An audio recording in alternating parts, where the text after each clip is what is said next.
Magandang umaga po. Pag-usapan natin ang katatapos lamang na anunsyo ni Pangulong Duterte na extended hanggang May 15 sa ilang lugar ang enhanced community quarantine. Ako po si Ed Lingao. At ako naman po si Cheryl Cosim.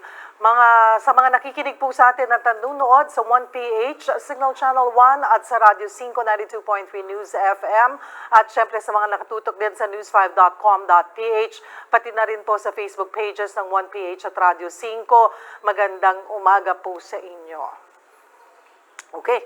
Base nga po sa katatapos lamang na press conference ng Pangulo ay inirekomenda ng Interagency Task Force na i-extend po ang Enhanced Community Quarantine hanggang May 15 sa Metro Manila, Central Luzon at Calabarzon. Tinanggap na po yan ng Pangulo. Ibig pong sabihin, approve po yan ng Pangulo. Kasama rin po ang Benguet, Pangasinan, Bataan, Bulacan, Nueva Ecija, Pampanga, Tarlac, Zambales, Batangas, Laguna, Cavite, Rizal, Oriental Mindoro, Occidental Mindoro, Albay, Catanduanes. Subject for rechecking naman ang Antique, Iloilo, Aklan, Cebu at Cebu City, Davao del Norte, Davao City at Davao de Oro. May ipatutupad ding general community quarantine sa ilang probinsya sa Visayas at Mindanao. Ibabase po ang guidelines sa health standards na magmumula sa Department of Health. Tinaas naman ang Pangulo sa 50 million pesos ang reward sa Pilipinong makakadiskubre ng isang bakuna sa COVID-19. Kasabay nito, nagbabala ang Pangulo na magdedeklara ng martial law kapag kumalat ang lawlessness sa iba pang bahagi ng bansa na dulot umano ng NPA. Kinagalit kasi ng Pangulo ang pamamaril umano ng New People's Army sa mga sundalo na naghahatid daw ng tulong sa mga apektado ng COVID-19 pandemic. Pag nagpatuloy kayo ng lawlessness ninyo, patay dito, patay doon, and it's happening all over the Philippines, maybe I will declare martial law because kayong mga NPA ang numero 1. Kinukuha ninyo yung mga tulong sa tao, pati yung supply pagkain nila. Kaya, I am now warning everybody and putting notice sa armed forces pati police. Well, maliban dun sa mga areas, subdivided yung bansa. Meron ka ng enhanced community quarantine, yung ECQ, at yung general community quarantine, yung GCQ. So, quarantine everywhere na tayo? Yeah, except na yung GCQ, ibig sabihin lang basically is that until May 15, mas maluwag yung mga patakaran. Maaaring magbukas yung mga malls, pero hindi maaaring magbukas yung mga leisure shops sa mga malls. Merong although wala pang panuntunan dito, merong graduated na pagpayag ng mga manufacturing at mga industries na magpapasok ng mga tao sa trabaho at merong limited transportation. Subject of course to yung social distancing health protocols. So ito pong nararanasan natin na inaasahan ng marami na magkakaroon na ng modified enhanced community quarantine. Hindi po mga kapatid, again, extended po until May 15 ang enhanced community quarantine. Although in a way kasi it is modified in the sense na modified yung areas. Kasi previously yung GCQ covered the entire Luzon eh. Now you modified it to exclude some areas, particularly Northern Luzon and the Cordilleras, from the ECQ. Yung Northern Luzon at yung parts of Cordilleras na sa general community quarantine na lang. So in that sense, they modified the geographic areas. Sa bawat lugar. Pero tayo po dito sa NCR particular ay magpapatuloy po itong ganitong enhanced community quarantine. Pinag-usapan din dyan yung budget kung nasaan na tayo.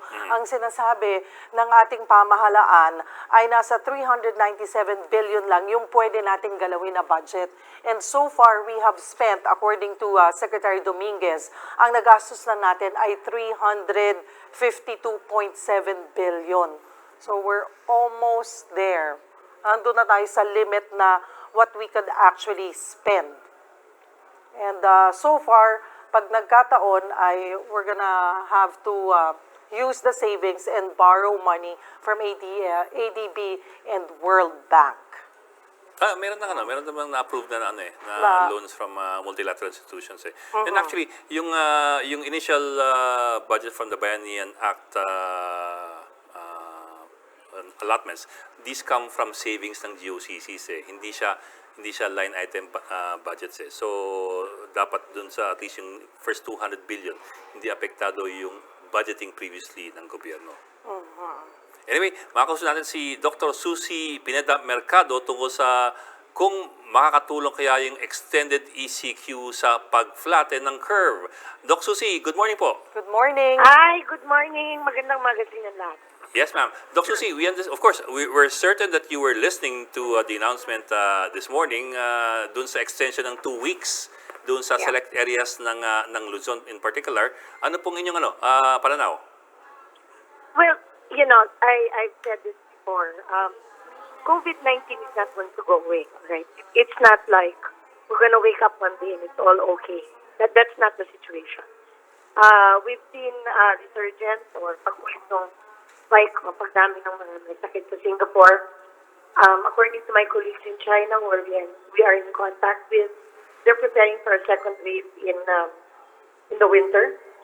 And even Korea has seen an increase in cases over recent days. So this is going to be part of our life. So we might as well do what we can. We only have one chance at a quarantine. So we do what we can right now. Yes, ma'am. And we need to really change, reform, improve our public health systems because this is going to be part of our life. We're going to have to do physical distancing in everything, that in every part of our life. We're going to have to wear masks. We're going to have frequent hand washing. This extension of 2 weeks, well, when we were being briefed the other day in the palace, they already classified the red zones. No, the areas where it seems like you still have. So overall, the quarantine has created a plateau. O yung sabi natin flattening. Yes, ma'am. Nagpa-flatten na yan eh. Nagpa-flatten na siya. Yes, ma'am. Overall. But once you look at specific localities, you will see that there are some localities na dumadami. So, Cebu, for example, we saw that hotspot yun. Parang ang dami nun, no? And there are some parts of Metro Manila na ganun din, no? So, I'm not surprised that there's a extension for what we call the red or hot zone. But then that the rest of the country can go about its business close to normal. Yes, ma'am. That's a good thing. Kasi fishermen, farmers, the risk is very low, no? It's really the congested urban areas where this is really going to be very difficult. So, but then the fact na nalit na sa ibang lugar, I mean, papunta na tayo dyan. No? We're gonna get there. But I think there really has to be a acceptance on everybody's part. That there's no magic wand here where it's all gonna disappear on May 15 or June 15 or August 15. We're going to have to deal with small outbreaks, with people getting sick, with people going to hospitals and all of that. So, my sense is that if Metro Manila, NCR, another 2 weeks, I think we'll be able to manage that. No? Yes, ma'am. In a way, siguro, ma'am, hindi naman surprising talaga yung 2-week extension eh. Kasi last week pa pinag-uusapan at nirecommenda ng maraming grupo yung extension by more or less even 2 weeks eh. Actually, baka mas yung malaking tanong pa sa maraming tao is would there, in your opinion, be need to go beyond the 2 weeks extension? Of course, that's looking far forward, pero parang more or less given na nga yung 2 weeks even last week pa lang eh. Well, my view kasi on this has been that while the enhanced community quarantine has a benefit in terms of COVID, it has a lot of downside in terms of health, no? So immunization programs have been stopped. we hear of patients who are getting rejected by hospitals who have other conditions like heart attacks or in some places I heard mothers who want to deliver kids and they have nowhere to go, no? So for me, I think that, the sooner we get out of this, the better. But what it also means is that we must accept the trade-off. Because if we continue to be under lockdown, 1 out of 3 children are already stunted in this country. If we continue to ration food, we're going to push half of the kids. Opo. That's a whole generation of children into malnutrition. So with an extended community quarantine or enhanced community quarantine, what is needed is really more efficiency on the side of the national government agencies to get food to people Yes, and ma'am. to ensure that basic health services are available. So yan yung caveat niyan, no? Parang, okay, pwede natin tuloy ito, pero kailangan yung nutrition tsaka yung basic health services natutugunan. Kasi this is not the only health problem that this country has. We have many health issues. Tuberculosis, teenage pregnancy, HIV, not to mention cancer, hypertension, diabetes, ang dami, no? So, the challenge, I think, is to be able to continue to deliver first food, especially for children and women, vaccination, and then basic healthcare services. Oo, kasi otherwise, yung mga tao, lalabas yan at lalabas kung if you don't give services to them while we're under extended quarantine, they'll be forced to go out. Yeah, so there really has to be, the national agencies. I've seen the local government really work very hard. Pero kailangan talagang triple effort na to, quadruple effort. No? This is not on the people lang. Parang, yes, it is on the people. And there are people who don't understand the risk. That's why they go out. I would say that they end. No? Parang, okay, matigas ang ulo, all of that. But, the urban poor, people who live in very dire circumstances, feel that COVID is a very small risk for them.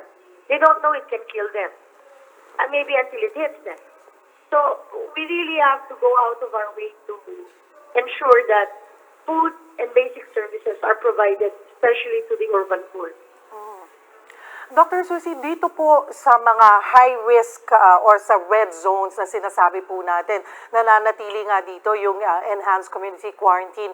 Ano pa po yung dapat nating gawin? Kasi overall, you were saying that na nagsisimula ng ma-flatten yung curve except for these red zones, ano? Pero ano pa yung dapat nating gawin para magtuloy-tuloy na bumaba ito dito sa dalawang linggo pang extension? Well, the impact of quarantine will not be sustained unless you really do a lot of testing and isolation. So I think that 2 weeks, 3 weeks from now, right?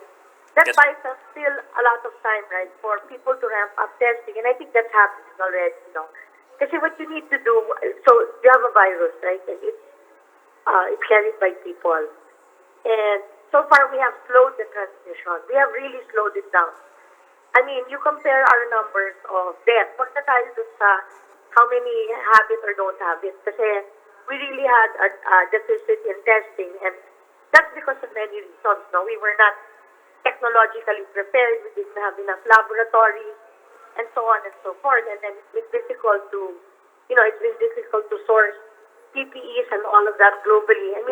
There's so many factors that contributed to our early problems. Now, having said that, we should be over our early problems by now, and we should, in fact, now being able to identify people who get sick.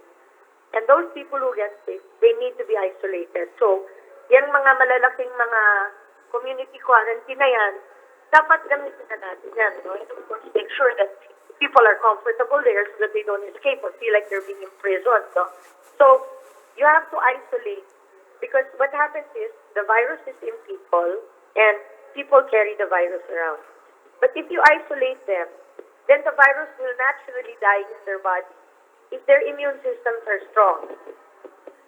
And that's how you stop it. Kasi you stop it by the human body stops the virus by just letting it ride through the 10 or 14 days that it's in your body. Mamamatay siya kasi at a certain point, it stops multiplying when your body fights it. But if you're walking around when your body has not yet conquered it, then you can infect other people. So we need to isolate people who are sick. So test and isolate. Yun talaga yung kailangan gawin in the next 3 weeks. Ma'am, wala lang masyadong clarity doon sa announcement kanina when they spoke about extending yung ECQ doon sa certain areas. Does that mean, kasi you were part of the meeting naman last Monday with the President. Does the extension mean that we have status quo completely? In all parameters, no changes at all doon sa existing ECQ guidelines for example, Metro Manila and Calabarzon? Yeah. Apparently, what I heard was, and this was discussed, that there would be like a minimum health standards or something like that. Opo. It was like, and this is what I'm talking about, the vaccinations need to go on, normal prenatal need to go on, and so on. So I think there might be a better access to healthcare services in the coming weeks. And really an effort to... When you say health services, really Doc, when you say health services, you're referring to all the other health needs, not just COVID-19. Kasi medyo suspended suspended animation nga yung health services aside, except for COVID-19 Yeah, because, people who have stage 2 cancer 1 month ago will now be stage 3 if you don't operate. Yung kailangan ng dialysis, for example. Yes. So I think there's going to be a stronger effort to meet those, they call it health standards, parang ganun That's how I heard it, no? And I guess, there will, my sense is that there are already some modifications in some LGUs, because some transportation is being allowed. Now, so it is still an enhanced community quarantine in the sense that we're being asked to stay home. There's no school. Right, and then we should only go out for basic needs. But I think the supply chain support for food, in particular, has been relaxed a little bit. Okay, Doc Susie, any last messages? Anything you'd like to input, insights dun sa declaration kanina ng Pangulo? Well, this COVID-19 is not going to go away. And the sooner we all accept that and plan for what happens after May 15, the more we will be able to sustain the gains of the quarantine. As I said, you only get one chance at an enhanced community quarantine or a lockdown. You can't keep on locking down. No? As was mentioned, the cost to the economy is huge. But the cost also to the, the psychosocial well-being of people is also huge. Now, we are part of the solution here. If it gets lifted and we go back to our old ways, then we're going to get outbreaks and people are going to get sick and they're going to die. So we really have to think about what is the new environment. It means work from home when you can. It means no more long meetings. It means physical distancing. It means putting priority into water and sanitation in the urban slums. It means more public health laboratories, different hospitals for COVID and non-COVID. Ang daming kailangan gawin if we want to survive this because it's long term. So I think for me, for the public, no, let's not have the notion that ay nako, para tayong mag-celebrate pag na-lift ito. No. We have to be vigilant because people are still going to get sick. We cannot eradicate or eliminate this disease unless there's a vaccine. And we're not going to get a vaccine in the near future, but we certainly will participate in vaccine production, as the President has stated. Whereas before, we used to wait for a vaccine to be developed, we are now going to be a player in vaccine production. So I think this is good for us, but we really need to take care of the seniors, we really need to Yeah. imagine what our new working conditions are going to be. And that's incumbent on every family, every home, every workplace, every church has to now make rules so that we do not get infected again. Doc Susie, marami pong salamat sa inyong oras at magandang umaga. Thanks, Doc Susie. Thank you. Magandang umaga sa inyo lahat. Samantala mga kapatid, nasa linya naman po si Sir Joey Concepcion, ang Presidential Advisor for Entrepreneurship, tungkol naman po sa katatapos pa lang din na anunsyo ng Pangulo tungkol sa Extended Enhanced Community Quarantine. Magandang umaga po sa inyo, Sir. Good morning, Sheriff. Sir, ano po ang Morning, inyong sir. reaction, your thoughts dito nga po sa anunsyo po ng Pangulo? Well, I sort of already expected this to happen, no? And basically, from 3 resets, we're going now to 4 resets, which was adopted by China. Nobody has gone beyond 4 resets or 2 months so far, okay? So we will match China. And I think from the business side, I guess what is another 2 weeks to ensure the whole thing.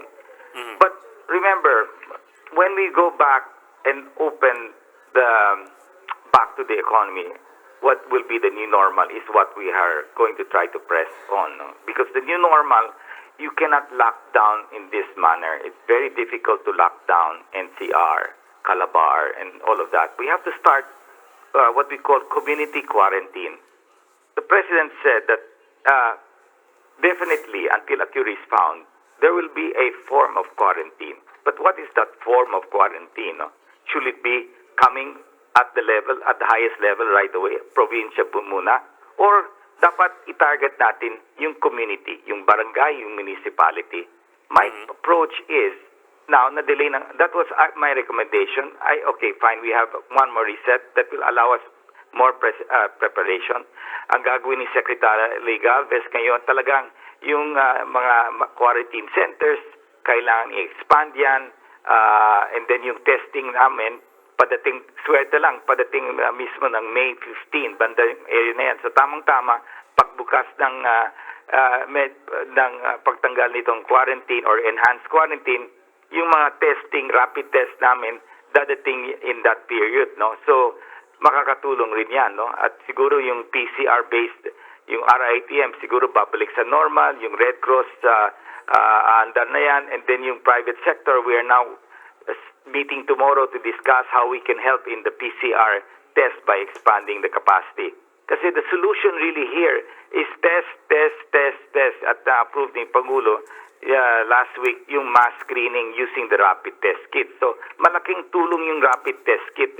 Marami still until now contradicting, ay hindi magaling yan, hindi accurate yan. Mas maalam sila, anong gagamitin namin? Temperature check lang? Mas magaling itong Paiba-iba rapid pa yung test kaysa temperature check, no? So ito ang approach na importante.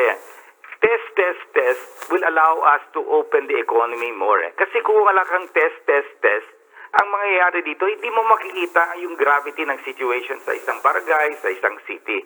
Yung approach sana namin kay Galvez, okay, we will use this time, i-prepare natin, pero ang approach natin, the next time, we target the community quarantine, and then those that are infected sa mga barangay, municipalities, ilipat natin sa mga quarantine centers na ginagawa nila. At least, dyan sila, hindi sila ma-affect, they won't infect the other people in the barangay. Kasi ngayon, ibang barangay talagang masyadong kumpul Unlike sa mga ibang villages na medyo may distansya, pwede silang maka-isolate sa mga bahay nila. Pero dito sa mga ibang barangay, hindi nila kayang gawin yan. So we should isolate them, move the infected people out of the barangay, then you can clear the barangay, then you quarantine them for at least just 14 days. Sir Yan Joey, ang dapat yung approach. No? Sir Joey, am I reading correctly na you would have wished for a more selective quarantine in terms of, instead of provinces, sana towns na lang or cities na lang and barangays na lang instead of entire provinces or Yes, regions? that was our proposal when I met the President. But I understand what Secretary Galvez is saying, that he is not yet ready. The manpower required is much more. And I understand that. So, but now we have 1 week more to go. We have technically 3 weeks till May 15. No? From now till May 15, we have 3 weeks. So almost 1 month. So and that buys us a lot of time. And by that time, when you have 4 resets, siguro talagang yung virus Kasi with every reset or 14 days, makikita mo naman yan, sino may sakit, walang sakit. So, 4 na beses ginawa na natin yan. Para tayong China. China was a very bad case. Hindi naman tayo umabot sa China at ginagawa natin dyan. So, we will match the level of China, which is good. So now, after that, we cannot quarantine again. I mean, you cannot do mass quarantine kasi mamamatay itong economy natin. At nakita ko in the meeting with the president that where will the government get the money kung walang magbabayad ng buwis? So this suggestion of ours, I think, is now possible to happen after the fourth reset, no? At tamang-tama yung screening natin, gagamitin natin yung rapid test at yung PCR. By that time, I think we'll be more than ready, no? So the quarantine centers and the testing ability should be ready and will be much more prepared by then, no? And then we can start opening up. Hindi pwede tayo mag-manufacture lang ng essentials. Dapat lahat ng manufacturing should open, practicing all what we're saying, face shield, face mask, gloves pa kung kailangan, and then construction should start, no? Yung malls, hopefully they will allow it by that time, no? Gradually, allowing the malls, and hindi naman bubukas yung mga malls kasi kung wala naman pupunta dyan. Everybody will be scared to go to the malls, so I hope that we will open up the economy. And nakita natin sa modelo na pinakita sa amin na yung pagtetest ng maramihan, katulad sa South Korea, they never closed their business, no? Katulad ng Japan, their business is still running, no? So, in the Philippines, with a higher level of testing capacity, siguro we can open up the economy, or else nobody will run their business, and tuloy, even the big corporations will have a hard time, no? Well, Bok, yeah. Go ahead. Sir Joey, just some clarity kasi medyo nagulan ako rin dun sa sa address, and I'm sure you were watching naman sa address kanina. Did I get it correct na na yung areas lamang under general quarantine, sila lamang yung papayagan ng yung resumption ng industries at negosyo, basta lang non-leisure? Pero yung ECQ, yung extended quarantine, as is status quo. Yeah. Those other ECQ is what we are today, no? The status quo. They will still discuss, I think, about public transportation.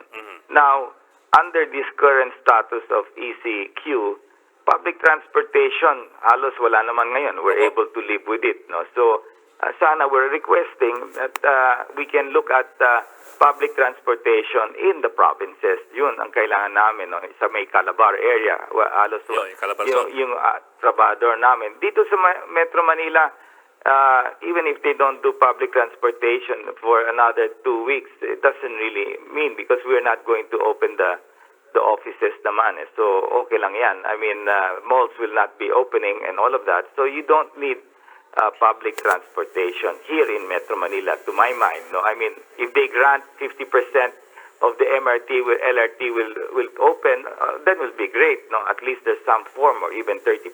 But it doesn't matter here dito sa Metro Manila, which is going to be locked down. No, but in the province, yung nandyan lahat ng mga pabrika natin sa Calabar Zone, sa Bulacan. So we need that transportation for the people to go to the Kayo po ba'y aapila for the transportation, public transportation, na kahit papano'y payagan, not beyond May 15, but earlier than May 15?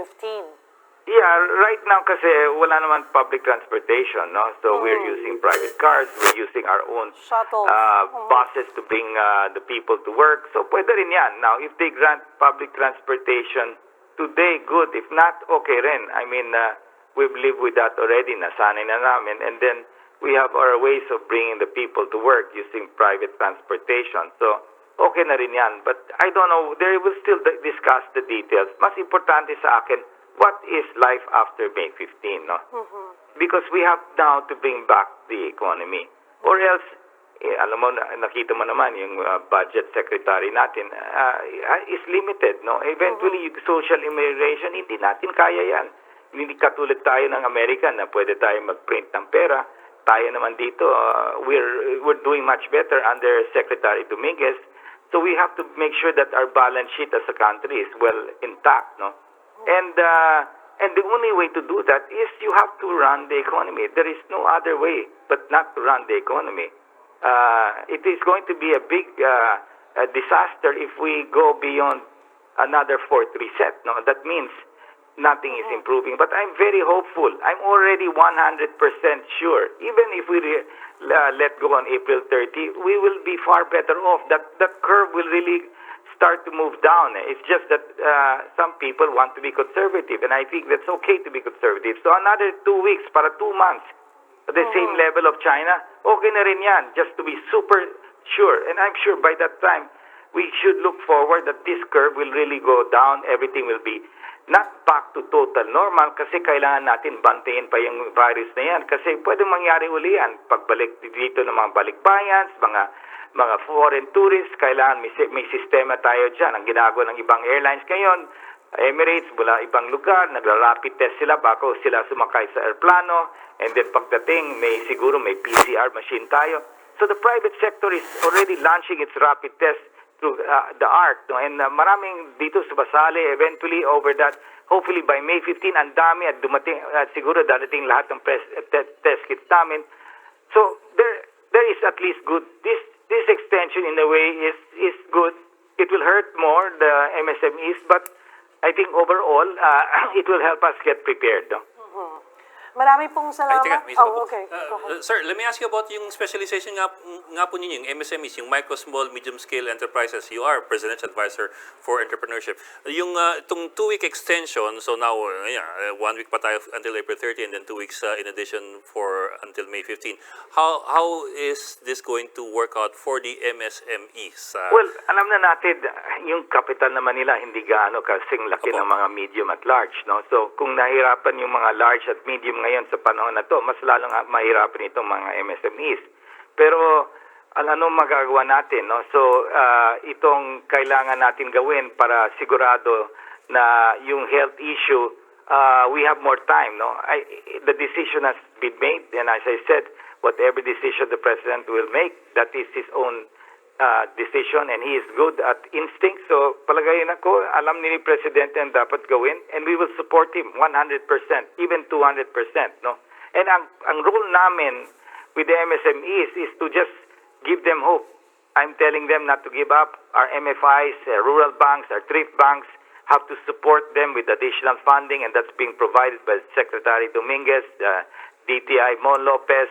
Although the amount is will have to increase over time, I don't know if the banks will take more risk, because even if you have the money and you want to lend, but you will have to see kung anong klaseng business model nila after 2 months, kaya pa nila, no? Sometimes if you're out for 2 months at naubos talaga ang working capital mo, and pati yung family savings mo naubos rin, major restructuring yan, no?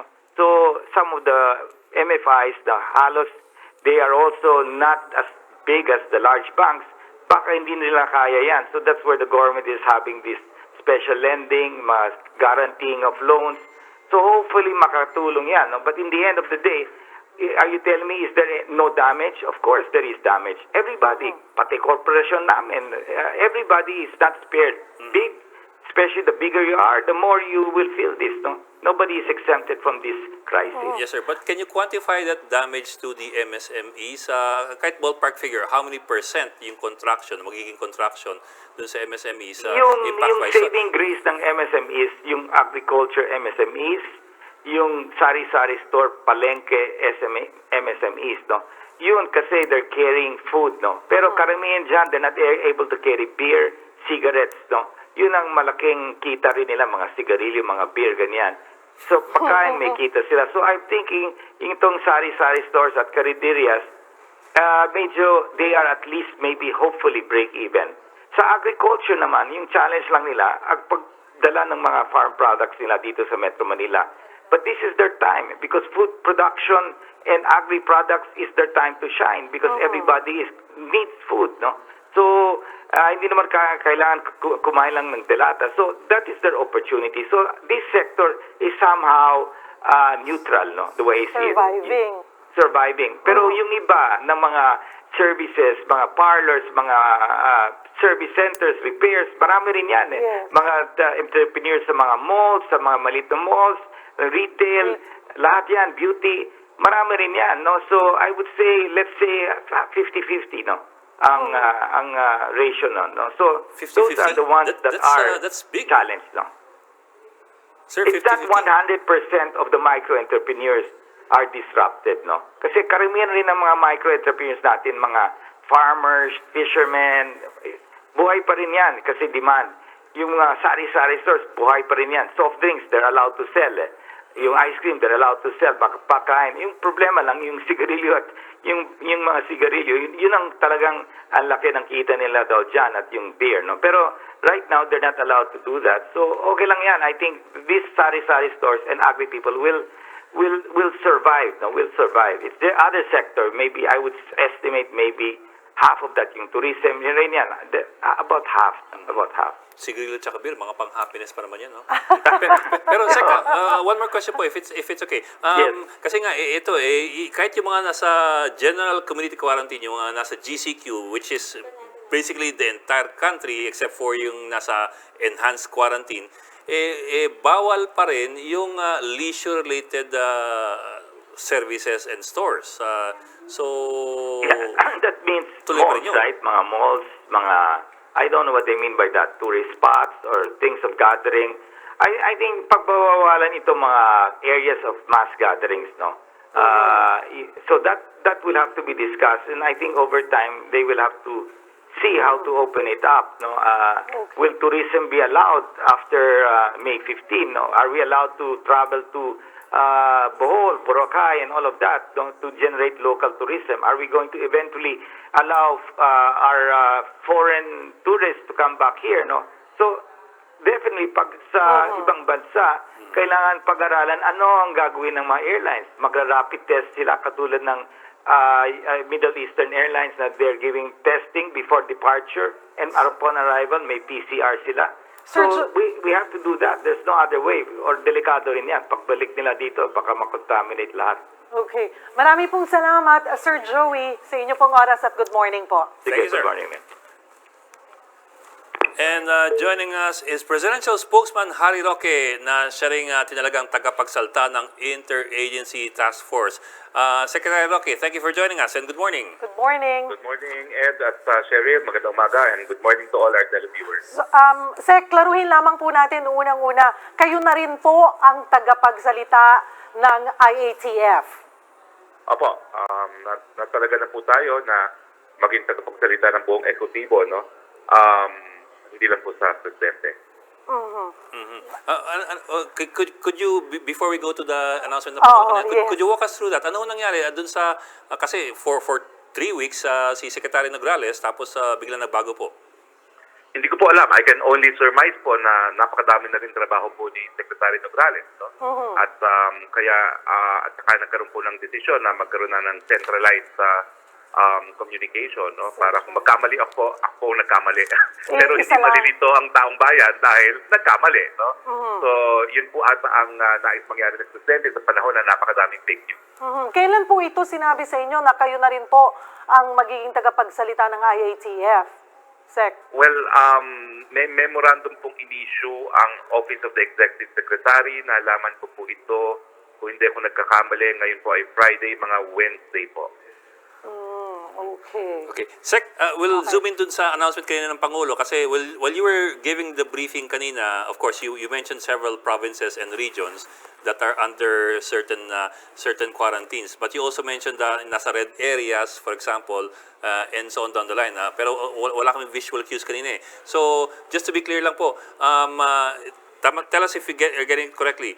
Under extended quarantine, yung NCR, Calabarzon, Region, 4A, Region 3. Region 3, Region 4A, Province of Pangasinan, Province of Benguet, Island of Mindoro, Province of Albay, at Island of Catanduanes.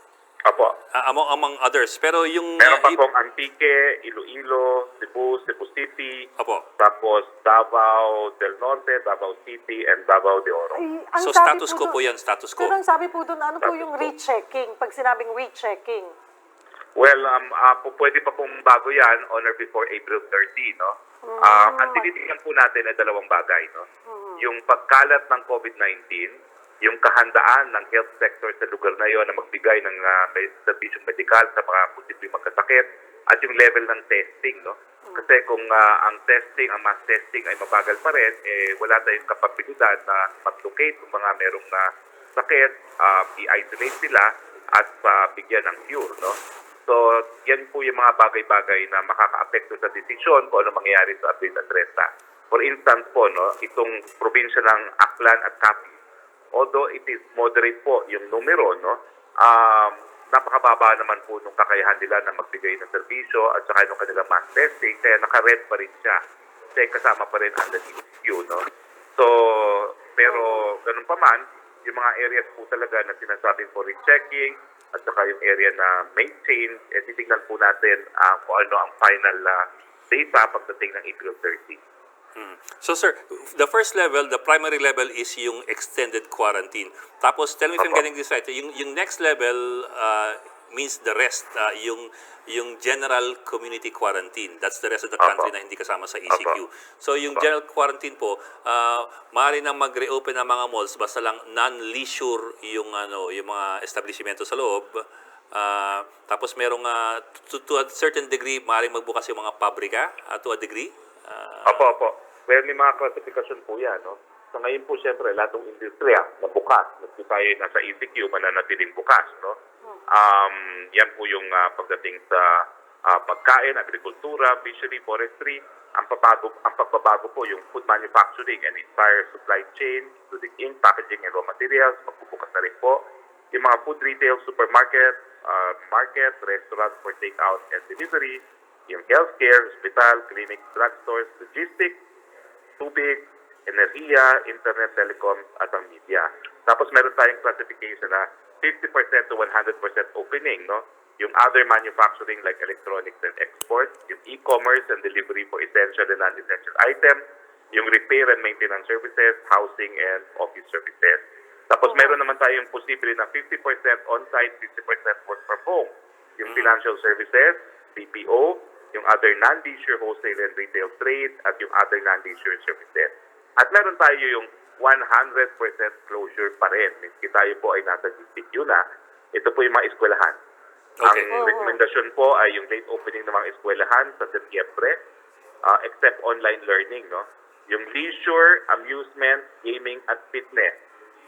Yung kid industry, ang turismo po, lahat po ng public gathering, kasama na po yung religious at saka mga conferences, at ang malls at construction, limited opening po. Ang guidelines po ng mall, ang magbubukas lang sa loob ng malls ay mga supermarkets, drugstores, bangko, laundry service, at restaurants for takeout and delivery only, at saka hardware.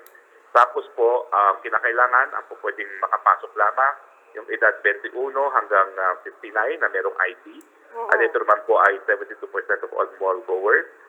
Subject po to mandatory temperature check, mandatory wearing of mask, mandatory alcohol use, at saka limitado po yung papapasukin sa mga mall. Sec, yung binabagit po ninyo, yan ay under GCQ, General. GCQ po yan. Oh, GCQ para po malinaw yan. po sa mga nakikinig. Ito ay Opo. for the rest of the country na hindi under extended or enhanced pala. Enhanced. Hindi Opo. under enhanced quarantine. So tayo, assist tayo. As is po tayo. Sec, Tapos yung sa, position kasi din. we're going into May 15, di ba? Until May 15, would there be a need for another law by Congress? Kasi yung Bayanihan Act, if I remember correctly, was only for the first 2 months. Would there be a need to supplement yung Bayanihan Act with another act of Congress or, I don't know, some sort of supplement? Para po dito sa second phase na 2 weeks, tingin ko po pasok pa rin tayo Pasok kasi that would complete yung ECQ natin ng 2 months. No? Until At May ang binigay naman po ng budget sa Bayanihan Act doon for 2 months. At ang mabuti dito sa ginawa po ng recommendation ng IATF na tinanggap ng Pangulo ay now we can pour all our resources sa mga ECQ areas. So siyempre yung mga GCQ hindi na po mabibigyan ng ayuda yan dahil bahagyang bukas na ang ekonomiya nila. No? So pero dito po sa mga nananatiling under ECQ, mas mabubuhos natin, hopefully maging mas efficient po ang pagbibigay ng ayuda ng gobyerno. Secretary, may pagbabago po ba sa guidelines? May idadagdag po ba tayo dito sa mga guidelines na ipinatutupad na dito sa ECQ po natin? As is where is, bagamat na-anunsyo na may mga pag-aaral na ginagawa ng iba't ibang cluster ng IETF. So for instance, may pag-aaral na po kung paano mabubuksan ang transportasyon. No? At yan po ay pinangungunahan na rin po ng ating Department of Transportation. No? So far po, as is where is. But kung meron pong mga developments, pagbibigay alam naman po namin sa publiko. Tapos, segue ko sa isang bagay na binanggit ng Pangulo kanina kasi nakadalawa o tatlong ulit sinabi ng Pangulo kanina na he would impose martial law if magpatuloy yung pag-atake ng mga rebelde despite the COVID-19. I think he repeated that mga twice or three times nga eh. So, of course, it does leave a mark with the public that the President's again talking about martial law. Ano yung konteksto po nun? Ako konteksto po niya, nakasaad naman po yan sa ating sa ating saligang batas. Invasion or rebellion. So, pagpatuloy ang rebellion at tumindi rebellion, at alam mo talagang nakakabahala kasi inaatake ngayon ng CPP-NPA ay yung mga taong nagbibigay ayuda sa mga lugar na may ECQ, no? At iba na po talaga ang anyo ng labanan natin kung ang tatargetin nila yung mga namimigay ayuda na inaasahan para mabuhay, no? So, yun po yung konteksto ng sinasabi natin, Presidente. At yan naman po yung nakasaad sa ating saligang batas. Pero, Sec, I did a quick look at those attacks just after the President made this speech. Dalawa po yung attacking yan eh. Yung isa yung sa Aurora Province, yung isa sa Negros Occidental, sa Himamat. Meron pa pong isa sa Maylan. Samar. Meron Okay. pa pong Anyway po, isa sa Balingiga. ang nakita ko doon, at least doon sa dalawang probinsyang nabanggit, yung sa Aurora Province, ang sagupaan po is between security patrol ng Philippine Army at ng mga rebelde sa area kung saan merong SAP distribution. Hindi po yung mga sundalo yung namimigay ng relief goods. Hindi nga po, ang sundalo po ay nagbabantay doon sa nagbibigay ng SAP. Kaya po sila nandun. Binabantayan nila yung namimigay ng SAP. Kaya nga po, tinatarget yung mga namimigay ng SAP. So tama po. But those are two different things, sir. Well, I mean, I don't mean to split hairs here. Pero when the president makes a declaration to that effect, that gives the impression that the rebels were attacking people giving out relief goods because of that purpose. Pero parang one and the same po yun dahil wala namang baril hawak yung namimigay ng SAP. Hawak po nila pera. So they don't have the time to defend themselves. So pinalikiran sila ng mga security forces para nga bantayan sila habang namimigay sila ng ayuda. No? So I think that's one and the same thing. Kaya ang tinarget po, yung mga sundalo nagbabantay doon sa SAP. At siyempre, intensyon ko din yung binibigay na ayuda sa taong bayan. We know that for a fact, sir. There was an attempt by the rebels to grab the money. Well, so far po, yung sa nangyari po sa Balingiga, talagang dinideny ng CPP-NPA na kinuha nila yung aid na binibigay at nag-resolution po sila na nagsasabing yan po ang katotohanan kinuha ng NPA yung assistance na dapat binigay sa civilian population. Saan po ito? Sa Balingiga, nagkaroon po sila ng LGU resolution. Sa Samar. Isa yung Samar, opo. Okay. Because I also read something different from a different set of officials. But anyway, sige sir, we will go check on that. Kasi we received conflicting accounts on that eh. Sige sir. Anyway, moving on Boka. So sir, we do not expect any changes for those under enhanced community quarantine. Patuloy pa rin ang mga restrictions, patuloy pa rin pagpapatupad ng implementasyon. Opo, patuloy po as is where is. But again po, ang naging basehan po ng ating presidente at ng IATF, una-una ay yung katunayan na ECQ lang ang tanging pamamaraan na mapabagal natin yung pagkalat ng sakit.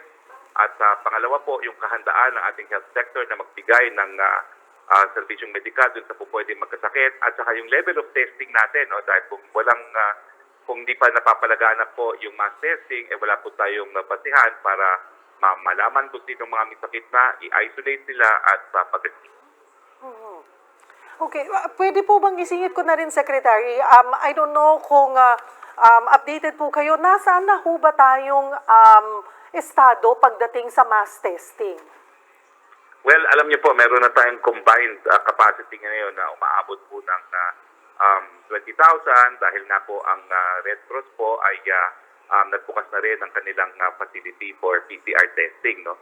At ang presidente ay siya na po ang sumagot. Sabi niya ay take full responsibility for it. Pinag-authorize na rin po niya na gastusin ang kaban ng bayan para po bumili ng rapid test kit, no, which must be used in conjunction with PCR, no. Ang target po natin ngayon ay 2.2 million na rapid test kit at saka 900,000 PCR, no. So kung i-combine po yan, that's 3.1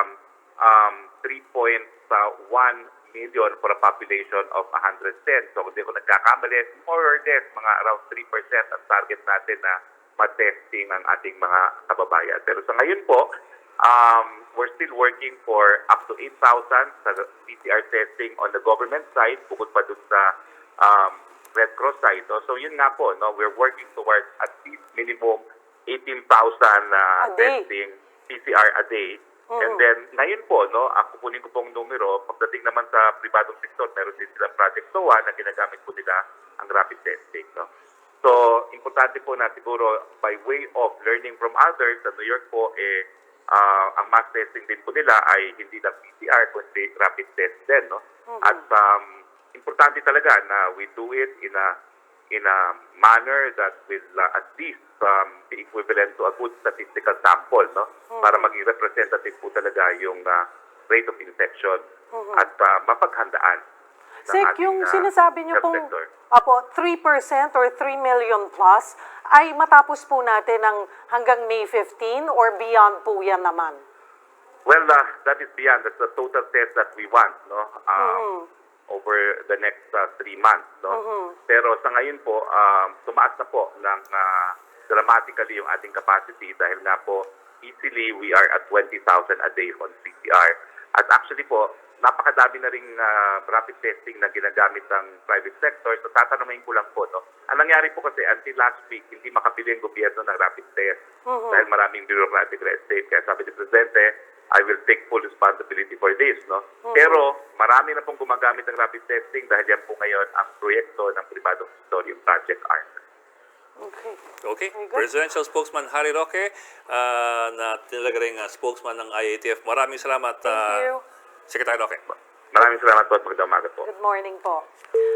Mga kapatid, dyan lamang po kayo. Magbabalik pa ang special coverage ng 1PH sa COVID-19 Enhanced Community Quarantine.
Matapos pong makipagpulong ang ating presidente sa mga miyembro ng IATF, tinanggap po niya ang rekomendasyon ng IATF na ilagay po sa patuloy na ECQ ang NCR, Region 3, Region 4A at iba pang mga lugar hanggang Mayo 15 po.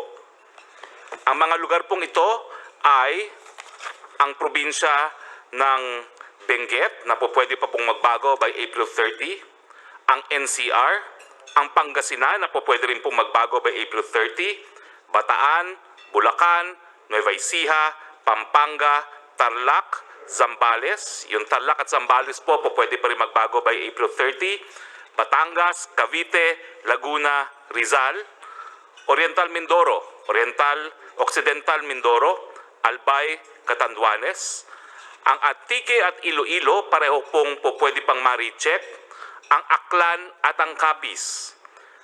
Pati na po ang Cebu at ang Cebu City na subject din to rechecking. Ang Davao del Norte, Davao City at ang Davao de Oro po na subject pa rin to resetting. Lahat pong probinsya na hindi napasama sa listahan nito ay mapapasailalim po sa General Community Quarantine. Maraming salamat po. Magandang araw po sa inyong lahat. At mga kapatid, nasa linya naman po natin ng telepono si House Ways and Means Committee Chair Joey Salceda para po pag-usapan nga ito pong reaksyon sa Extended Enhanced Community Quarantine. Congressman Joey, magandang umaga po. Good morning, sir. Morning, sir. I'm sure, sir, naka-monitor po kayo dito sa huling announcement ng Pangulo. Ano pong reaksyon nyo on this? Well, kailangan po natin yan, lalo-lalo sa Manila. Ang Metro Manila actually nagpa-flatten, pero kailangan natin i-hammer para ma-preserve yung gain, para mas maiwasan po ang second wave.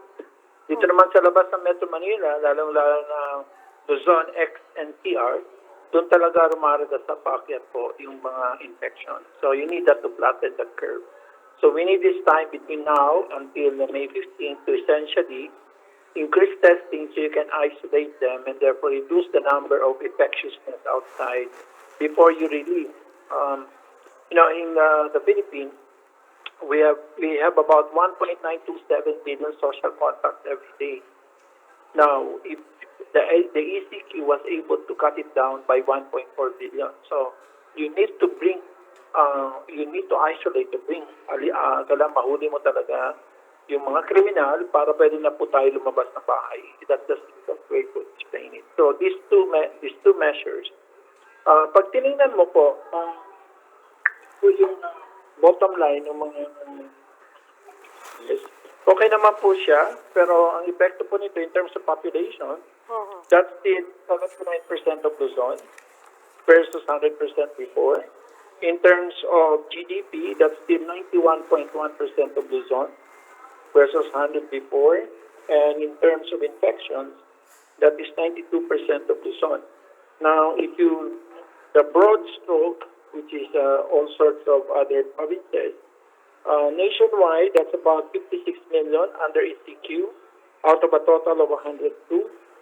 The total GDP before under the nationwide is that's 12.954 billion. That's out of 17. So 72% nung lahat ng GDP is under ECQ. So yan po ang pinakabuot. Si Kong Joey, naglabas na ng mga numero. Sir, kagabi ko pa, siyempre gabi pa alam ng lahat eh. Yes, sir. Kong Joey, if I read you right kasi, you wanted to be a bit more conservative in terms of how to handle yung quarantine. Are you satisfied with the breadth of the extension, or would you have wanted more provinces in Luzon to be included in the ECQ extension?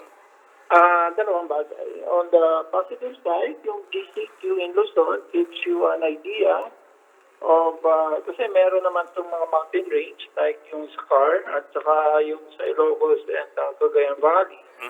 So, at yung iba naman ay island. So, I mean, if you talk about Luzon lockdown lang talaga kasi ako eh. At last, of course, kung saan man niya pumutok sa kamukunin, yun naman talaga yung original strategy when I first entered this picture in March 8th. when I first proposed the lockdown. Talaga Luzon yung nakikita ko talaga. So yung GCQ in Luzon, kasi it's a way of testing, experimenting with a social experiment with the new normal where you can assess whether we are capable of doing hand washing pervasively and persistently and, face mask utilization and, of course, social distancing. Because while you're able to, business can open, there's public transport, there's some curfew, but in general, I think that's a social experiment of how a new normal will look like the rest of the sun. So ito po mga probinsya. So but on the negative side, as I've said, the virus does not know any provincial boundaries Yeah. in a contiguous landmass. No? Unless you have very effective leaders or you have effective border control. So, tingin ko naman, kasi nga 91% pa naman ng GDP, 80% ng population, saka 92% ng infection, current infection covered niya. So, I think if you do Pareto law, although just one can upset everything. Kong Joey, when you say 91%, sorry, you're a bit choppy kanina. 91.1% of the economy, yung GDP. ng GDP, Luzon. yung covered ng extended enhanced. After May 15, yan. But, 79% na population, and in terms of infection, 91.1. Ayun. But with 21.8. extension to May 15, do you have new numbers as to, for example, the effect on GDP for the entire year, or maybe kahit first semester, and the numbers on unemployment? Would they change from your previous ano? Hindi naman, kasi I started better, kasi I've been using naman talaga May 15 so I'm looking at negative 1.1, negative 1.8 for the whole year. Negative Yung 1.8 for the whole year for yes, GDP. So, yes, yung aking baseline. And for Q1, I think because March 17 naman po pumasok yun, so we can still squeak out about 3.8. We would be negative 9.6. In Q2, we would be about negative 1.8. In Q3 and Q4 will be hopefully 0. And hopefully next year we can do 2.5 to 3%, 2022, 1%. That's all. But that's how good we are with that. Kung pa-explain lang Yes. po sa isang ordinaryong Juan de la Cruz, pag sinabi na po nating negative 1.8 na GDP, ano po ang epekto nito sa isang ordinaryong Juan de la Cruz? 220,000 jobs destruction. Ilan po ulit? 220,000 jobs destruction. 220,000. Jobs destruction. Destroyed jobs. That is domestic, excluding Kong, sorry, you're getting choppy. 220,000 jobs disrupted or destruction. Disrupt. Jobs disrupted. Destruction. That's for the negative 1.8. na GDP. Kasama na po dyan yung overseas workers o hindi pa? Hindi. Kasi hindi naman kino-cover ng BLES, yung LFS, yung Ayun. Labor Force Survey, ang OFW. Just a separate number. So in terms of unemployment, of course, we will see that shooting up. So right now, kasi nasa 1.4 million na ang nag-apply sa nag-report sa DOLE na they're having labor problems. Not labor problems, but labor disruption. Ngayon po na hanggang May 15 na talaga po yung extension ng ating enhanced community quarantine at hindi po may kakaila yung malaking epekto nito sa ekonomiya at sa isang individual na Pilipino. Paano po tayo, ano yung dapat nating gawin o yung plano dapat after May 15 para po makabangon? Una-una talaga, ang importante yung minimum health standards. Hindi tayo makakapag-usap tungkol sa post-May 15 unless may minimum health standard. That basically means yung mga matatanda ay na-safety natin. Pangalawa, yung low-cost na non-pharma o yung low-cost interventions like hand washing, face mask utilization, at saka, kasi kung hindi, we will not control it. And number 3, testing natin. At saka, of course, yung ating pong frontliner protection sa hospital capacity. Yan yung apat po yan, dapat pasiguro natin between 9 and 15. Kasi pag na-control na po natin ang virus, it's, I think, it is less difficult or it is, you can imagine the kind of recovery we can. Okay, si Kong Joey Salceda Po. ng House Ways and Means Committee. Kong Joey, mamaya invite ka namin sa Wag po Opo. Mas maraming oras. Nasa Bicol pa kayo? Nasa Manila pa? Umuwi ako ng series nyo, Conterium, long time. Opo. Thank you. Thank you po. Thank you. Salamat. Did he say umuwi siya? Medyo choppy kasi. Pero at least nag-commit siya. Mamaya, doon mo na lang tanungin. Mamaya kulitin na mamaya. Kasi medyo magaling linya, sayang eh. Yung mga, Ang mga dami, numbers eh. especially pag siya Ang intindi ko, mo. 220,000 jobs. Pero that's a bit conservative eh. daw. Parang mababa yan eh. Kasi hinabol niya, 1.1 million workers na nag-apply for relief. So, ang layo niya sa 220,000. Diba? So, Mamaya let's mas get clarity intindihin later kasi natin. medyo magulo yung linya. Sa wag po. Mula po sa pinatutupad na ECQ ngayon ay ibababa na sana sa Modified Community Quarantine ng Yes. Davao City simula sa linggo. Pero ang sabi po sa press con nga po kanina ng Pangulo, abay kasama po ang IATF yung subject for rechecking kung ang extension ng ECQ sa lungsod, kung kasama ang Davao Davao. City. Ayan. Makibalita tayo sa sitwasyon doon mula kay Jem Avancenia. Jem, good morning. Hi, Cheryl. Hi, Bok. Good morning. Nakaabang nga yung mga Davaoenyo ngayon Oo. dahil supposedly nag-expect na yung mga taga Davao City na by Monday, April 27, ay isasailalim na nga yung buong lungsod sa Modified Community Quarantine dahil ito nga yung in-announce kahapon ni Mayor Sara Duterte dahil daw nag-okay na or meron na daw go signal ito nga Modified Community Epidemiologist. Quarantine. Oo. Mula dun sa mga epidemiologists at infectious disease specialists. Ayon Oo. kay Mayor Sara. And supposedly, ang magiging changes lang ng ECQ at itong sinasabing Modified Community Quarantine, although ilalabas pa nila yung guidelines nito, we are expecting it today or tomorrow. Pero initially, ang sabi nga ni Mayor Sara, ang pagkakaiba ay magkakaroon na ng biyahe ng mga PUJ. Although limitado pa rin yung makakasakay dahil pa rin ipatupad yung social distancing and iilan lang din yung mga PUJ na maaaring payagan na bumiyahe. And sabi niya rin, maaari na daw magbukas yung ilan nga din daw sa mga establishmento.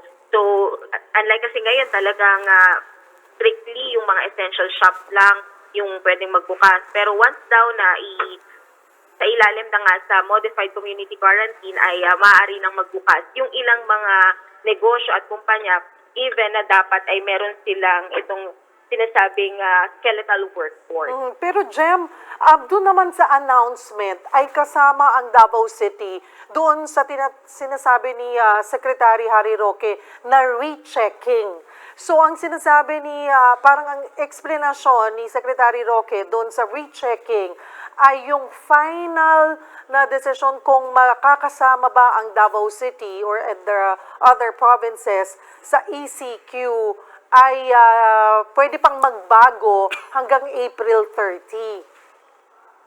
Yes, Cheryl, no, yan nga yung abangan din natin. Kasi mamayang alauna ay merong radio program kung saan ay magbibigay ulit ng pahayag si Mayor Sara Duterte. So, ito nga yung inaabangan talaga natin kung ano yung magiging desisyon niya or paano ba kailangan bang i-cancela itong pagpapatupad ng Modified Community Quarantine. Kasi ang worry din, Cheryl, Bok, ng mga Davaoenyo ay tumataas yung bilang ng confirmed cases ng COVID-19 dito sa Davao City. And maraming mga nagsasabi, kung babasehan yung mga netizens sa social media, masyado pa daw, yung ilan nagko-comment na masyado pa daw immature na i-lift nga itong ECQ sa Davao City. Dahil, actually, kahapon nga, meron na namang isang barangay sa Toril, Davao City na isinailalim sa lockdown dahil nga merong nagpositibo. And, yes. Oo. Jem, kasi ang sinasabi mo ay patuloy na dumadami yung bilang pa rin ng confirmed cases. Pero may go signal na ang mga epidemiologists. Yes, Tama ba? oo.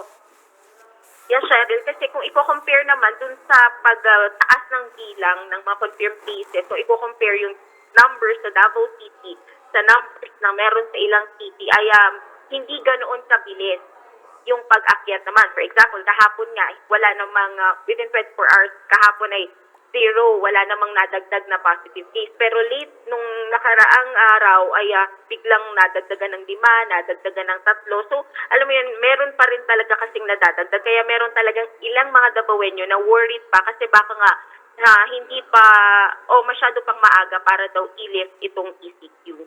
So ano yung total ngayon ng Davao City dun sa mga positive? Sa ngayon, Bok, nasa 114. Ito yung data ng DOH-11 as of 5 p.m. kahapon.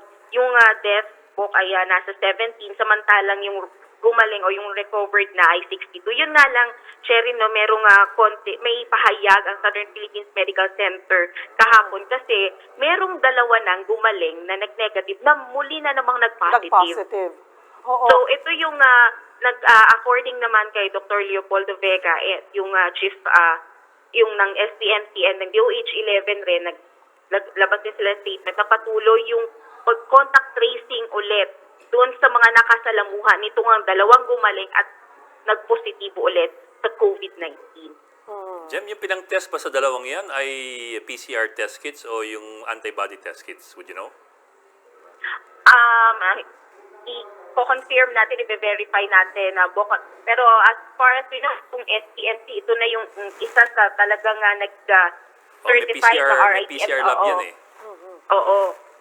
Oh, kasi yung PCR test kits, yan yung natawag nilang gold standard, mas sureball ka dun sa resulta eh, compared dun sa antibody test kits na mas malaki yung posibilidad na sumablay. So, that may explain kung bakit magkakaiba yung resulta. But, then again, we don't know yet.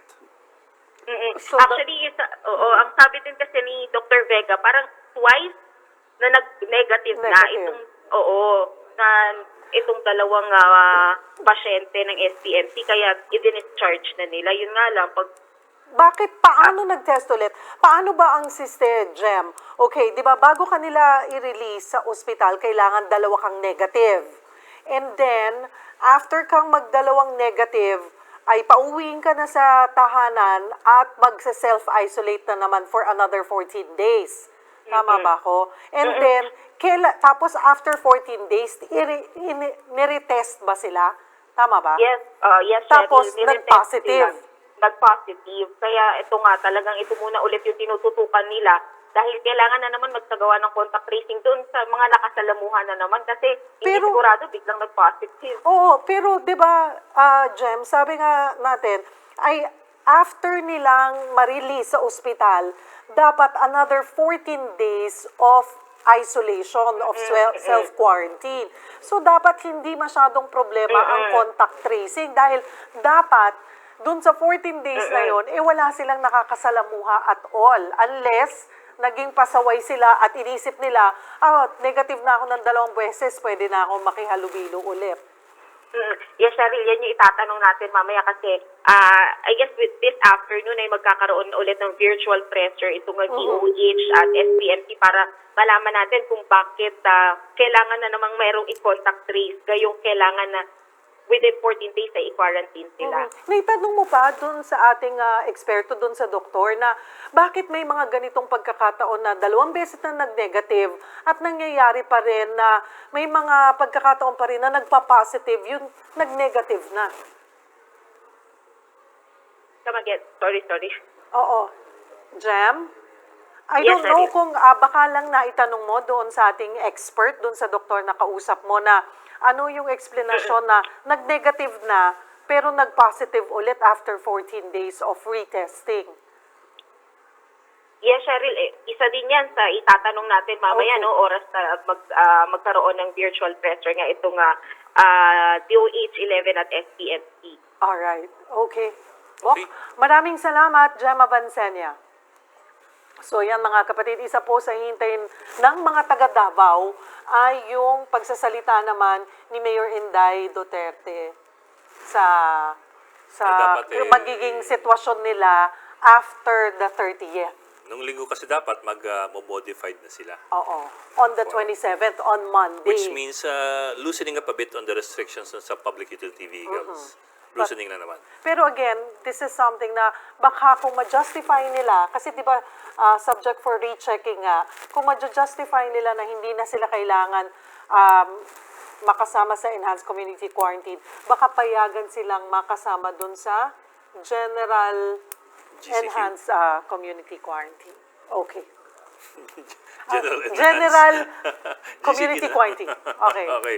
Tuloy-tuloy ang special coverage ng 1PH sa COVID-19 Enhanced Community Quarantine sa aming pagbabalik.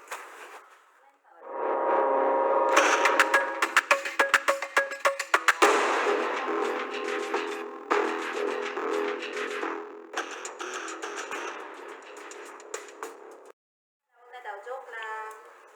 Joke na. Wait, sino to? Quezon City. Sino? Pabasa na lang nung nasa prompter.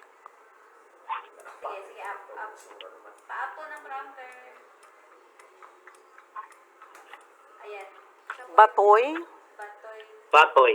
Batoy. Okay. Hi, Batoy. sir. Ayan. Yes, ma'am. Head ng Financial Assistance Programs.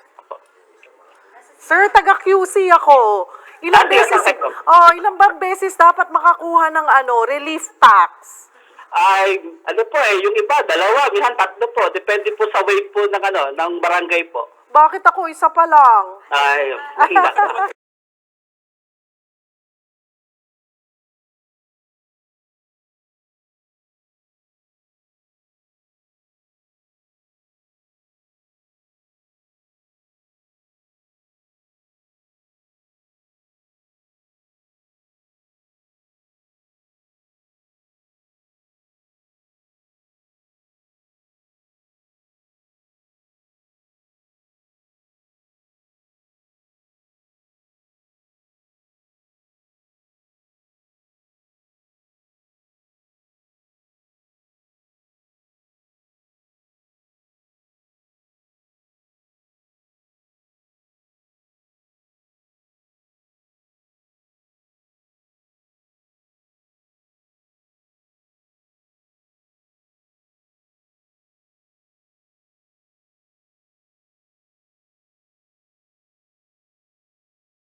Handa naman daw ang Quezon City sa May 15 ECQ extension. At kaugnay po niyan, makakausap natin si Batoy Reyes, head po ng Financial Assistance Program sa Quezon City Hall. Sir, may 2 linggong extension po ngayon.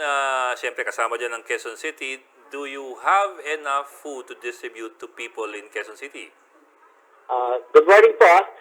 Bago po i-declare po yung extension po, actually nagpatawag na po ng executive meeting po ang ating mahal na mayor.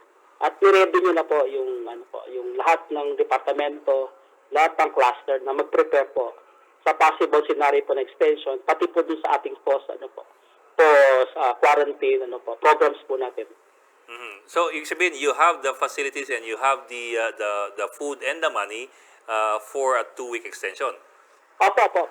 Hinanapan na po yan. Naganap na po yung ating finance cluster po para sustain po natin yung efforts po ng city. Actually, kahit hindi po extend, talagang obligado po na i-align po lahat ng resources ng city para makasabay po dun sa magiging adjustment po na mahaba-haba po natin sa buhay po ng mga tigalungsod po natin. So wala ho tayong problema sa supply, sa relief goods, at sa pera, sir? Opo. Nandun na po ngayon, ma'am. Basically, binamap po talaga ng city government yung distribution performance niya. Makikita niyo po dun sa transparency board natin sa website na ilan na po yung nabibigay natin mula sa effort ng barangay, wave 1, wave 2, mga councilors po natin at city government. So nagtutulong-tulong po yan, nakaabag yan para production line po. Ang objective po natin ay makover po natin halos lahat.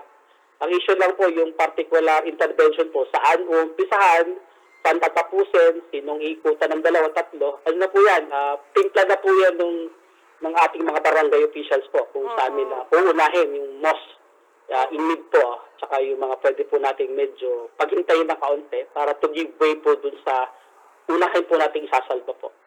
So far po, may mga areas na po na hanggang 3 wave or nakatatlong bigay na po ng relief tax. Opo. Sa monitoring ko po, hindi ko po eksaktong alam lahat, pero marami na po nagpapatotoo na reports at the same time mga comments po na nakakatatlo na sila. Saktual kaso, nagpapaligsahan sila sa online Kung gaano karami, ilang beses na sila nakataklo po. Yun lang po yung nagpapakita po ng performance po. Pero with the extension po, makakailan bale yan? If you're looking at 3 for at least until April 30, with the 2-week extension, will you have an additional two waves or one more wave? Ano po? Sa ngayon po, nakaka 2,500,000 na po yung na-dispose po. Ongoing pa po siya. I-measure pa po yan ng cluster po na in charge dyan. Kung hanggang kailan po, ilan pa pong wave po yung ida-download po natin within the extension period po. Basta Pero heads up na po na kailangan na natin i-prepare ulit po yung templates po para dyan. Sir, puntahan ko nga lang po yung yung Special Amelioration Program. Kamusta po ang pamimigay natin? Okay po. Ang Social Amelioration Program po, actually po, hawak po yan ng SSBD po natin, Social Service Department po ng Quezon City Government. At sila po yung kausap po ng DSWD sa pakipagtulungan ng LGU at barangay po. Nagpapilot na po sila. Ang po ay tatalon po, yun na po nila yan. At saka may mga ilang barangay na po na dinrairan na po yung downloading po. So ang issue na lang po dito, yung mabilisan pag-download po. Kasi po, ang alam ko po ay 375,000 forms lang po yung allotted sa Quezon City. Na alam namin po na kulang po ito. So pinag-aralan na din po ng city anong mangyayari din po, anong assistance po dun sa hindi makakovered ng social amelioration package po. Okay, sir, klaruhin ko lamang po, 375,000 po yung makakatanggap na sigurado. Kumbaga, yun yung approved ng DSWD. Yung po may budget po. Yun ang may budget po. Pero ilan po talaga ang total na kailangan sana na sa Quezon City? Ang initial estimate po ng aming city administrator, nasa maabot po ng 500,000 hanggang 500,000. Pamilyas po, pamilya. So what happens po doon sa hindi napabilang? Hinahanapan po ng mekanismo ng city government na mabigyan po ng ng assistance po na malapit-lapit po dun sa binibigay po ng ng DSWD. Hoping tayo dagdagan ng national government na yun naman po talaga yung popular clamor po. At nakakailang porsyento na po tayo doon sa 375,000 na natanggap na po nila itong cash assistance. Yung stock figures po ay hindi ko pa po masyal updated po sa ngayon po. Ang klaro lang po ay kakaumpisa lang po ng almost last week po. Kasi simula pa lamang. Opo. Kasi almost masalimot po na naging usapan po dyan. So, dinrairan na po yan para at least mag-set into motion na po lahat ng process po ng social ameliorations po. Okay. Bakit naman naging masalimuot, sir, yung usapan? Issue po ba ng po yan, ng master list, kung sino dapat bigyan. Oh.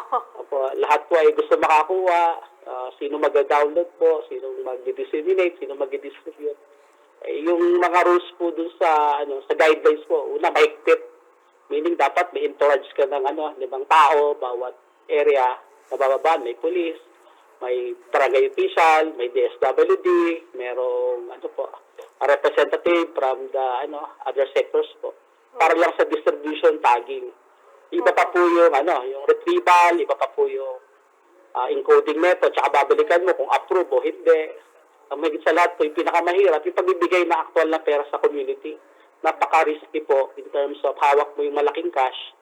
At the same time, yung skeletal formation pa po lahat ng departamento. So lahat po ay nangangailangan, ito lang yung kakayanin ng time in motion and logistical requirements sa manpower po. So ang sigurado lang po, sineset na po yung yung ball into motion po para at least po magkaroon po ng movement po para yung mga tao makita na meron na po at parating na sila. Yun nga lang po, kahit sa LGU po, yun din po talaga yung problema. Hindi po normal yung situation, kahit gustuhin po natin na lahat mabigyan sa mabilis at ma-epektibo, efficienteng paraan. Talaga pong, pipilitin po. Pero yun pong reality, kahit po tayo, hirap po tayong dumalaw, marami pong restriction, yung social distancing po, na ang hirap po talaga pong walang bahala dahil ito po yung binabantayan din po.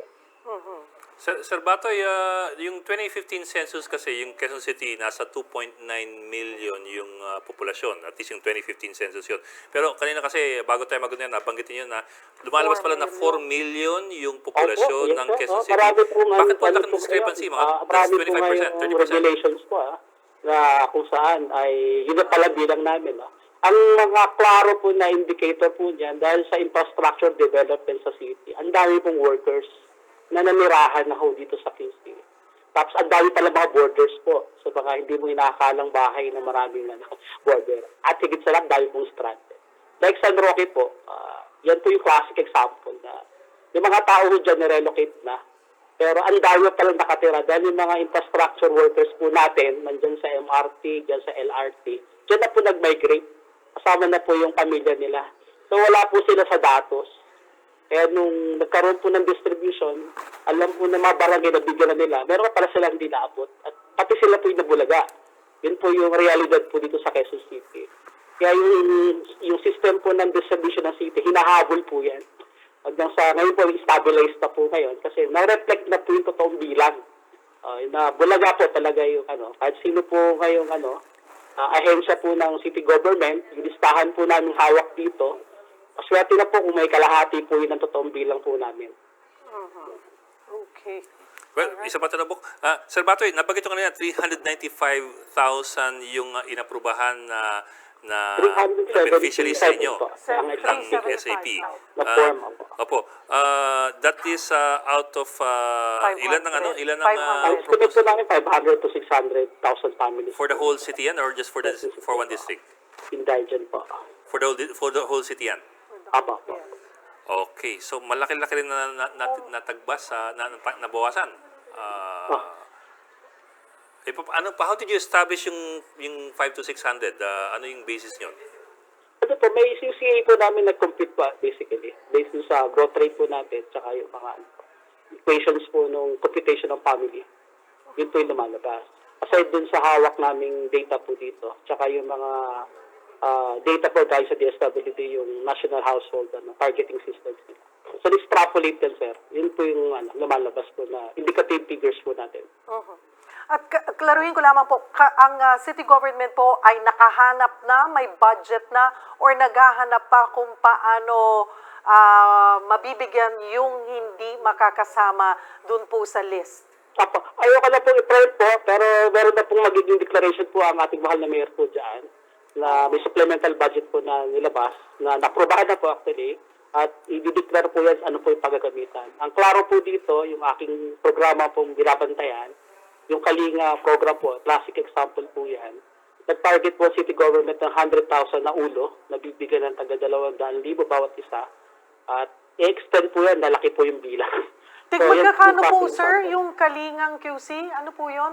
Opo, yung kanina QC po, nauna po ito sa SAC ng Quezon City. Ito yung immediate relief ng city government na one-time financial assistance na 2,000. 2,000. Yung sa unang wave po nung, Wala yung dinig. ano po, nung Pati ako quarantine. nagulat doon eh. Parang Sir, kasi sa mall ng nabanggit Quezon nyo City. 200,000, nabigla ako.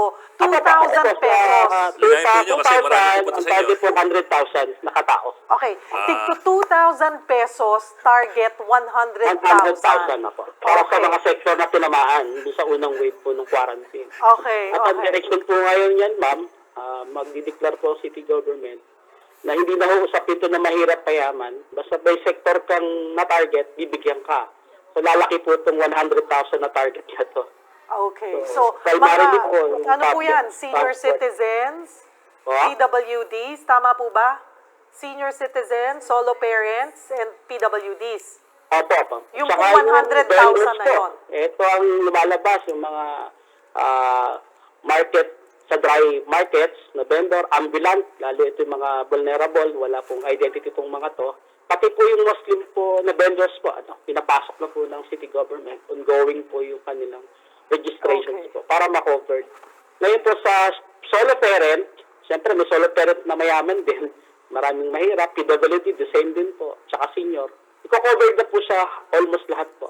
Okay. Registered or not registered po, yun po ang pinaghahanda ng city government. Ang issue na lang po ngayon, ano hong pinaka-convenient way para ibigay sa kanila yung pera, given the situation na hindi sila pwedeng lumabas. At meron pong demand na gusto nila kumuha ng pera. So yung scenario na to, ito yung medyo challenging. Develop po namin yung system mamaya po, pag-usapan ng cluster po ng city administrator. Ano ba talagang final approach po sa kanila? Okay. Marami pong salamat, Kalinga QC Program Head Batoy Reyes. Magandang umaga po sa inyo, sir. Magandang umaga po, Ma'am Sharon. Muntik na ulit ang Quezon Klaruhin City. natin yan. Nabigla ako dun sa 200,000 eh. Baka ako mabigla, maghintay sila ng 200,000 Dumugin pesos. siya sa opisina niya. Again, tigda 2,000 piso po sa nasa may 100 PWDs, solo 100,000. parents, and senior citizens. Oh. 100,000. 100,000 nga. Oh. Sa amin 100 eh. Parang kasi iba to eh. 100 lang ba sinabi ko? Okay, 100,000. Natigda 2,000 piso. Okay, klaro? Ito naman mga kapatid, bago po tayo magtapos, good news muna tayo. Pagaling na po ang UST doctor na nag-viral matapos mahawahan ng COVID-19.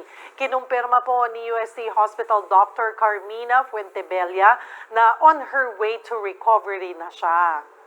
Ikinwento rin niya ang hirap na naranasan sa paglaban sa COVID-19, hindi lang bilang frontliner kundi bilang pasyente rin. Nagpasalamat siya sa Diyos dahil sa gift of life at sa mga taong nagpalakas daw ng kanyang loob. Agad din daw siyang babalik bilang frontliner oras na siya ay gumaling. At magbabalik pa po ang aming special coverage sa COVID-19 Enhanced Community Quarantine.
Trending po ang isang grupo na bagamat nangangailangan din ay namamahagi pa rin po ng bigas at gatas sa iba.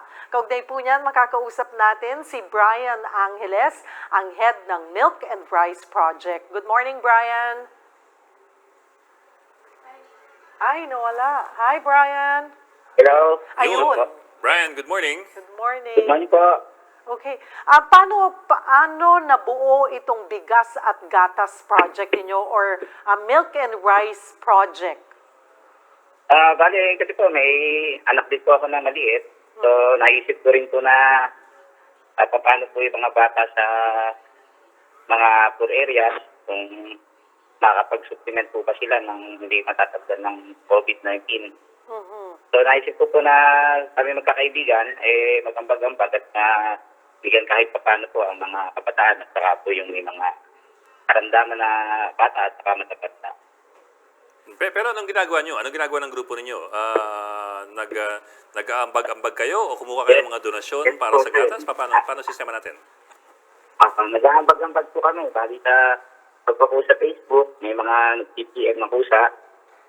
Mga kaibigan ko po sa abroad, saka sa mga kasama ko sa organization na nakikinahalibat. So, nag-aambag-ambagan po hanggang sa kung anong maiabot namin sa mga kababayan natin. At ang target nyo pong mabigyan ay yung mga pamilyang may bata at maging senior citizens? Yes, ma'am. Especially yung mga may special child, PWD. May mga nalapit po kasi sa akin na walang-wala ng mahinga ng tulong. Naawa po naman kami magkakaibigan.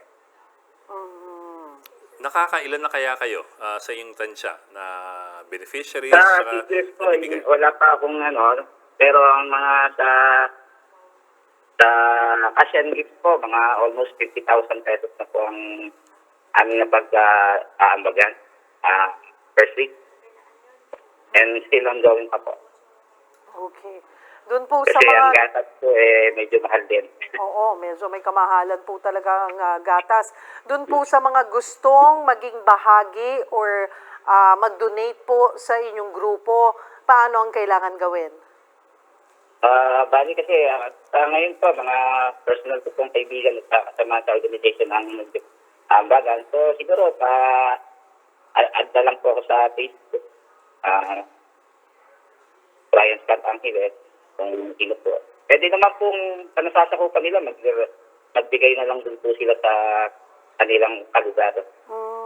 Okay. So this is a project but Kasi not po, necessarily... hindi rin po makalabas sa Quezon City. Okay. Sige po. Abay, kami po'y sumasaludo sa efforts na ginagawa po ninyo at ng inyong mga kaibigan. Marami pong salamat for joining us this morning, Brian Angeles ng Milk and Rice Project. Salamat din po. God bless you po. Morning po. More power. At yan po ang 2 oras Okay na. nating balitaan at isang linggong balitaan tungkol sa quarantine sa Luzon na tatagal pa ng 2 linggo maliban sa next week. Maliban 3 sa weeks. next. So, 3 Total weeks 3 na tayo mga kapatid na magkakasama-sama. Sana'y hindi pa po Buti na. kayo nananawa sa amin. Hanggang sa susunod na linggo, I don't know paano ba natin. Have a great weekend. Pwede ba na tayo nun? Ikaw naman yung mga tao walang weekend weekday ngayon. Oo Pare-pareho ang nga araw eh. sa kanila. Well, mamimiss nyo po kami ng 2 araw. Kami po'y magbabalik ni Ed sa Lunes. Ako po si Cheryl Cosim. Tumutok lamang po kayo dito sa 1PH Signal Channel 1, pati na rin po sa news5.com.ph at sa Facebook page ng 1PH para po palagi kayong updated sa COVID-19 Enhanced Community Quarantine. So stay safe and stay at home mga kapatid.